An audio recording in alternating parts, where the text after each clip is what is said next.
যারা ধর্মের নামে ব্যবসা করে, রাজনীতির ব্যবসা করে এবং বিভিন্ন রকমের জান্নাতের টিকিট বিক্রি করে রাজনীতি করতে চায়, ভোটের বৈতরণী পার হতে চায়, তারা বলছে কর্মঘণ্টা কমিয়ে দিতে হবে।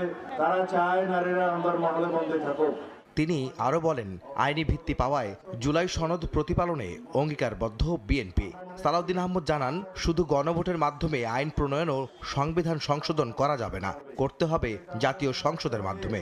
গণভোটের মধ্য দিয়ে আইন প্রণয়ন করা হয়ে যাবে না, গণভোটের মধ্য দিয়ে সংবিধান সংশোধন হয়ে যাবে না, তার জন্য অবশ্যই জাতীয় সংসদ গঠিত হতে হবে। কোনো আরোপিত আইন দিয়ে, আদেশ দিয়ে, যে কোনো রকমের জবরদস্তিমূলক প্রস্তাব দিয়ে জাতীয় সংসদের সার্বভৌমত্বকে আমরা হস্তক্ষেপ করাতে দিতে চাই না। এদিন চট্টগ্রামে বাঁশখালীতে সাবেক মন্ত্রী জাফরুল ইসলাম চৌধুরীর স্মরণ সভায় বিএনপির স্থায়ী কমিটির আরেক